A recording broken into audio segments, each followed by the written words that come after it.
and to see them bobbing around town as well, you know, taking in all the other shows with like massive smiles on their faces.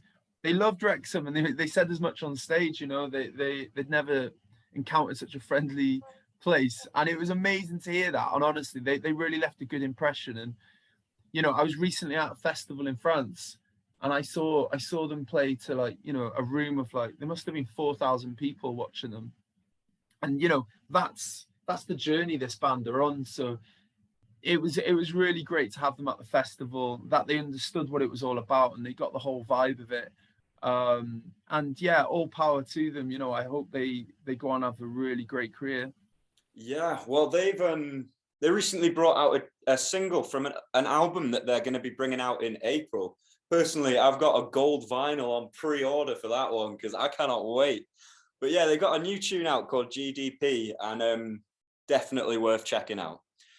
So, Andy, may I ask you, we're coming towards the end of the interview right here. Can I ask, is there anything in the works right now that the Focus Wales and Flexy Fridays fans can be looking forward to? Well, yeah, I mean, I guess beyond like the Out of Focus program that we're delivering, and you know, lots of these shows are free entry. You know, we're really excited about, you know, all of those shows that are coming up. I mean, if I was going to highlight one, I'd have to.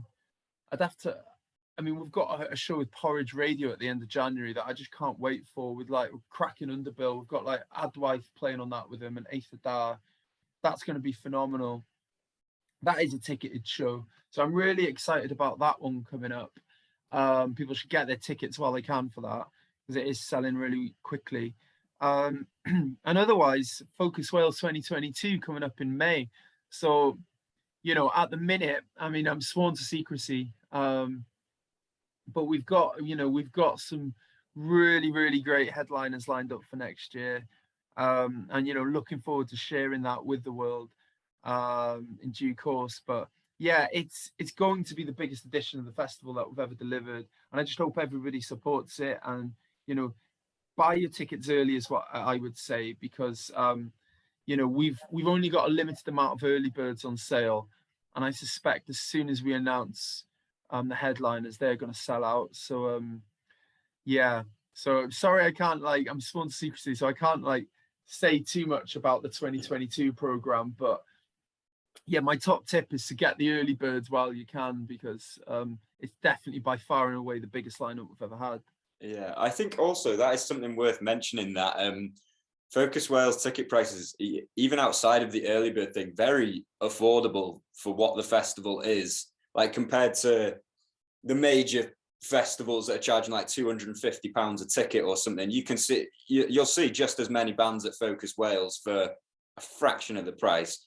So yeah, I just wanted to point that out, because I think that is something that is always good to see, an affordable event that is showing people new music. But yes, to our audience right now, if you can be sure to stay up to date on all things Focus Wales by following @Focus Wales on all social media platforms, and be sure to head to focuswales.com for the most up-to-date news and updates relating to the event. Now, before we finish the episode of Flexy Fridays, Andy, are there any words you would like to leave with our audience? Oh, yes, I would just say, if maybe you've attended the festival before and just gone to see, you know, you've just bought a show ticket just to go and see one or two artists, I would say, you know, get yourself a wristband. And you know, the whole thing is about, you know, about exploring, you know, new genres, about new music discovery. So just dive in. It's, you know, people never regret it once they've got a wristband and they can hop around all of the venues. The feedback is always overwhelmingly positive, that, you know, they've had the greatest time. They've discovered artists from, you know, whether it's from Canada or Brazil or West Africa. You know, it's quite a rare opportunity to see such a musical patchwork from across the globe in one space. So I would just I'd encourage people to do that and get behind it. You know, we do try and make it as affordable as possible, because we want the event to be as inclusive as possible, so that, you know, everybody can access it. So the more people get behind it and support it locally, the more we're able to do. So yeah, you know, we're really chuffed with the support that we've got, and hopefully people continue to give that support to the festival. Yeah, and cannot stress enough, speaking as a member of the Flexy Records team, and I'm sure you'll agree, is that the Focus Wales team, like, the importance of supporting local music right now is, you know, it's needed. The industry was hit hard by COVID, the events industry especially. Live music was not a thing for a long time, and we need all the support we can get in this music industry. So support local music. Woo! Now, massive thanks to our guest on the show today, Focus Wales co-founder Andy, who can be accredited with bringing so many sweet-sounding names to the hallowed ground that is Wrexham. Now, I have really enjoyed having you on the show, and I'm sure the audience will enjoy watching. This broadcast is brought to you by Flexy Records, Wrexham's own independent record label, who can be found on Facebook and Instagram at Flexy Records UK and on TikTok at Flexy Records. All social medias relevant to this episode, including the Focus Wales ones, will be linked in the description below, as will links to the tunes we have shared with you today. As always, massive thanks and appreciation for taking the time out of your day to tune into our broadcast over here. I sincerely hope you are enjoying the content that we are producing, and I hope you continue to enjoy it for as long as we continue to produce it. Many thanks, and until next week, ciao for now.